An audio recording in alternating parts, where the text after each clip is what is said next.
All right. Well, I mentioned at the beginning of the show that we're going to talk about another one of the changes that Congress has put into effect with your 401k. And they keep doing it, gang. They keep doing it. So currently, you can put $22,500 in your 401k. If you're 50 or older, you can put $7,500 more in there for a total of $30,000. That's a good amount of money to save in 1 year.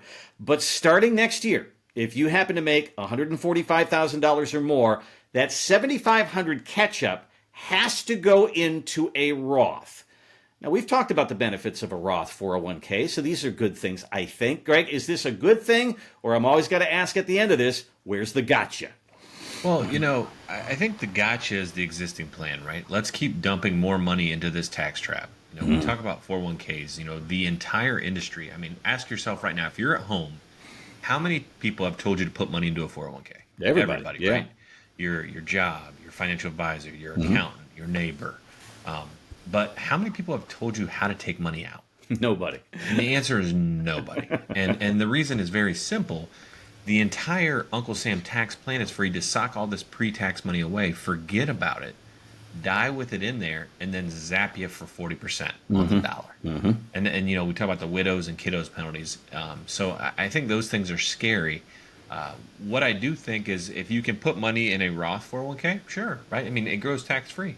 So like if you're putting money in a Roth and you're utilizing your current tax rates, the rub of the Roth 401k concept, if you're later in life, like you're talking about being over the age of 50, you're not going to get that much growth, right? The idea of a Roth, in essence is, if you put it in there for long enough, you get some compounding on growth because it grows tax free. That's the cool part about a Roth. It's not no capital gains, no income tax. You put it in there, it's after tax dollars that's growing. So sure, I think this is like a one of those things where it's like, oh, we're still going to let you do a Roth, which really means I'm not going to give you much benefit. So should you do it? Sure, I guess. I mean, it's better than just leaving it in a taxable account. So I just don't think it's something you should be very excited about and getting a lot of taxable growth if you plan on using it in 10 years, right? If you're in your 60s and plan on grabbing it, it doesn't sound like an awesome play, Randy.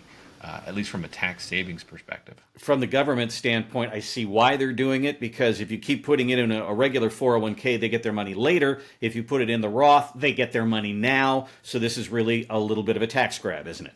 It's a tax grab right now, no doubt.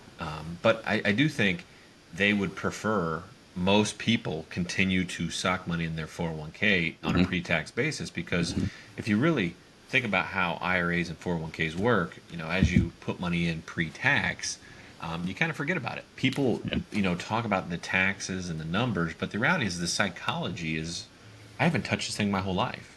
You've learned to live, and you start living around your 401k. You don't live in it, you live around it. Oh, it's there. I guess I can't touch it till I'm 73 now. And that's the lifestyle. Then the time you get to 73, you're like, I never really needed it. So why don't I just, take the minimum? And that's exactly what Uncle Sam wants. He wants you to make sure that you forget about it. You fall asleep at the wheel. You do not plan for how to get it out. And then when your spouse passes, your tax rates double on it with your RMDs. And then when the surviving spouse passes, we call it the first one when your spouse passes, the widow. But when both of you pass, it goes to the kids. Kids are at their highest earning rates. And now it's, double the tax. So you went from maybe paying, 20% to now 30 or 35% if your kids are dumping it all out in 1 year. So those are the things that we watch out for. And if you're listening at home and you're thinking, gosh, no one's talked to me about how to take money out of my IRA, or, I've been told my whole life to put in, but this is the first time I've heard someone talk about how to take it out. That's what our tax map does. Every one of our clients and prospects that come here, the first thing we do is we sit down with our team of CPAs who are around the corner, and they basically help us understand how much and when you should take money out of your IRAs to utilize your lower retired tax rates. That's the actual magic. Beating Uncle Sam isn't about avoiding taxes and waiting till you're 73. It's actually about paying taxes, but it's paying it on your terms and on the schedule you built, which is what our tax map does to show you exactly when and how much, so you don't screw up your Medicare, you don't bump to interest rates that are too high, tax rates that are too high. And then over the course of your lifetime, you can get that whole thing detaxed or converted to a Roth on your terms, which is a Jack and Jill retirement plan and tax plan for your IRA, not an Uncle Sam plan for your IRA, and that's what the roadmap's all about, Randy.